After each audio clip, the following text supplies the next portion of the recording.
Hey there, and welcome to Mr. Peterson's YouTube channel. I am Peterson. Welcome to Potato TV. It's been a while since I made a video. It's been a long while. I've just been that busy. Just been so busy, but that's okay.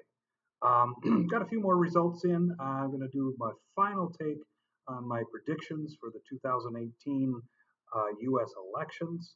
I'll probably make another video about the recent Taiwan elections.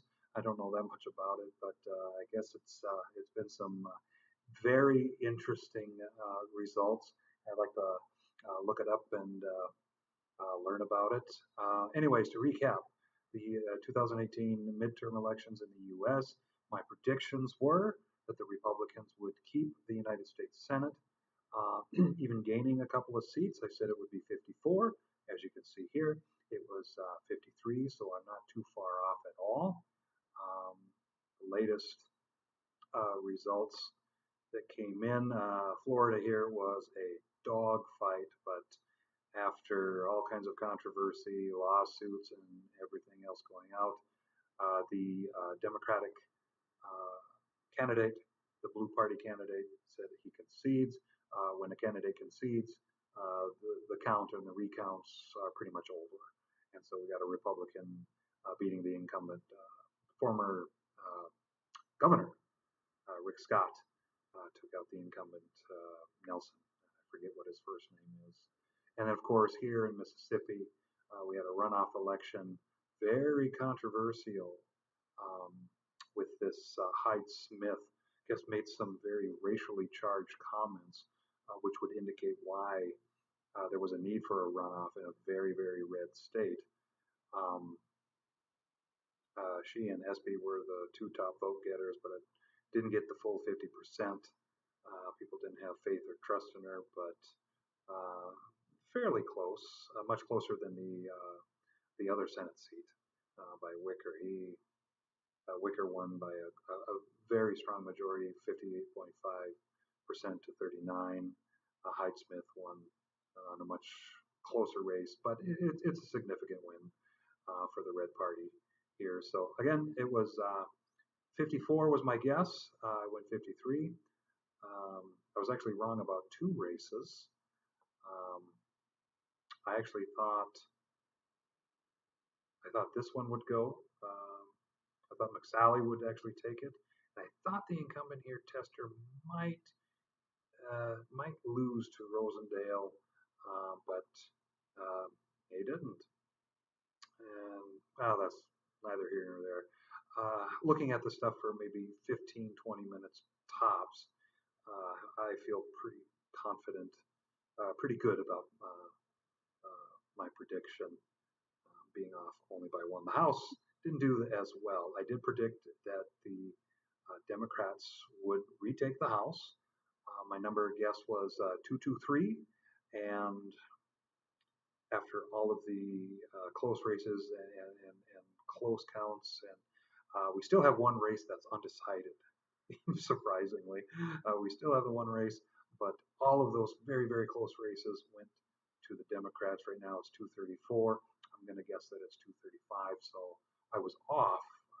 I undercut it by 11 or even 12 total seats, uh, more that the Democrats got than what I had predicted. And that big reason why is here are the areas uh, that had some flipped seats. I never looked around here for any information. Had I done so, I might have had a different guess.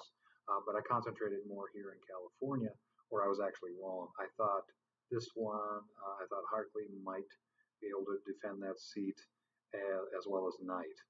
I thought they would defend the seat, but pretty strong showing that the population in those areas, no, they didn't want to keep the incumbent. And so again, I was wrong on a couple of those. Not looking here, that's why I'm off. But I'm glad I still said I called it that the Democrats would take the House, and they did. So, and one more thing to mention is the governor's race. This this is really going to set up for some very interesting politics going into the 2020 election. I won't be making any predictions. I'll make an early prediction for president probably once some candidates start declaring. We'll do that about a year and a half out of the election, up to a year out of the election. I'll guess who the Democratic Party nominee will be, that kind of stuff. But here's a telling of a tale: are the governors that had flipped, the governor races that had flipped, and right here, Michigan, a very high-powered swing state, as well as Wisconsin, both went to the Democratic Party. This was a switch for Illinois, um, but I'm not surprised at that one.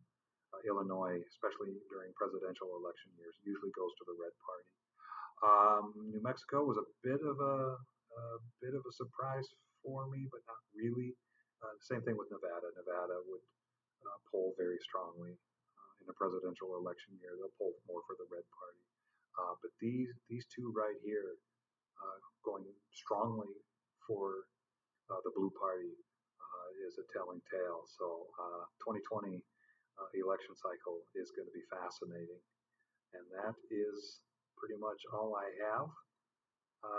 Hope you have a wonderful holiday season.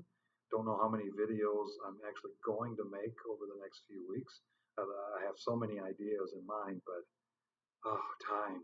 I don't have any. But anyways, take care, have fun, and